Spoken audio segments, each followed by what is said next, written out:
Hello, my name is Rohan, and over the past few months, I've had the incredible opportunity to be one of two Water Justice Fellows with New Voices Are Rising. Water justice has always been something incredibly personal to me, whether it was my childhood understanding how water played a role in agriculture in the global south, my adolescence in the Lake Michigan watershed, and in the present, my experiences with water justice in the heart of the San Joaquin Sacramento River Delta. Today, I'll be centering my experiences at Lake Merritt, a place that I've become well acquainted with over the past few years working on and off with New Voices. So, as I show you a time lapse of me painting the lake, let us uncover the intertwined history of water justice, Lake Merritt, and the Bay, where we all call home. Before we understand the present day nature of the lake, we must discuss its original history, particularly the indigenous peoples that first arrived to the landscape of the bay. Archaeological evidence shows that settlement in the bay dates back to 3500 BC. The people who arrived are known as the Ohlone. The Ohlone strategically located themselves near freshwater springs and abundant bird feeding grounds, and moved seasonally across their tribal territories. Lake Merritt was one of those areas, where an abundant wetland enabled hunting, fishing, and gathering. For many of the Ohlone, every feature of nature had spiritual significance, and thus were treated with utmost care. However, colonization brought along with it systems of oppression that are reflected within the struggles for water justice today. As the Spanish arrived and set up mission systems in the Bay, indigenous peoples were subjugated to harsh rule and religious conversion, whilst also separated from their land, culture, and community. The colonizers didn't have respect for the land, nor its resources, nor its inhabitants. The culture surrounding the preservation of nature was eroded, replaced by one that would further degrade environmental resources in the Bay for centuries to come.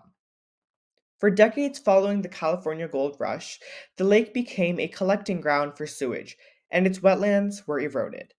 The lake became associated with pollution, toxic materials, and the stench of sewage.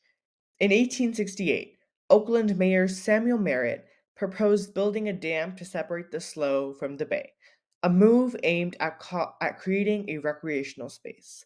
Thus, Lake Merritt came into being. In 1870, the California state legislature established the Lake Merritt Wildlife Refuge, North America's first of its kind, fulfilling Merritt's proposal to protect the lake ecosystem. However, throughout the 20th century, Lake Merritt has continued to face challenges regarding public access and water quality.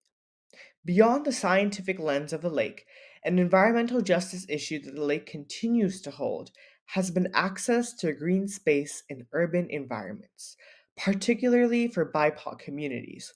Turning back time a few years to 2016, a video at the lake became integrated with the conversation about access to public green space for marginalized groups, specifically the Black community. The video showed a white resident of Oakland calling the police on two African American residents at Lake Merritt for simply using a charcoal grill. Dubbed BBQ Becky, the video and the aggression at a green space like the lake resulted in a nationwide debate over the nature of gentrification and barriers to green space access. The issue continues to be that despite the lake's revitalization, BIPOC and low-income communities have become displaced from the lake and its surrounding green spaces. It's why microaggressions are so pervasive at the lake, when gentrified residents no longer recognize displaced communities' right to share access to public spaces for all. So, how does environmental justice work at the lake combat these issues, both in terms of community health and building? The work that we at New Voices and other EJ organizations contribute to at the lake aims to address environmental injustice through both a scientific and community oriented lens. At the lake, we continuously measure things like pH, turbidity, dissolved oxygen, and temperature, allowing us to check the condition of the lake. By doing this, we are able to check in on the state of the lake and observe any large or sudden changes in water quality that might be linked to human impacts. By identifying contaminants and reporting them back to the State Water Board, authorities can identify sources of pollution that may disproportionately affect marginalized or underserved communities. Additionally, maintaining water quality processes ensures that all communities receive access to safe drinking water, regardless of their socioeconomic status or geographic location. Therefore, our work contributes to promoting fairness and equity in water resource management, supporting the principles of water justice. Environmental justice efforts also include environmental restoration efforts at the lake that have played a crucial role in maintaining biodiversity and the wildlife refuge. Measure DD was a project that included water quality improvements as well as pedestrian and bicycle access, wetlands restoration, and other channel and shoreline improvements. With $25 million set for improvements to the lake, this vastly contributed to restoration at the lake through city policy. Despite urbanization, Lake Merritt continues to play a home for many migratory birds, ducks, herons, geese, and egrets.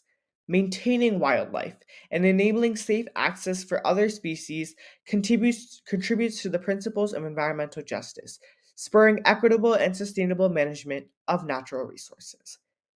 Finally, as a group of predominantly POC students, our presence at the lake also plays a role in taking back community space and green access that is often not allocated to us to begin with.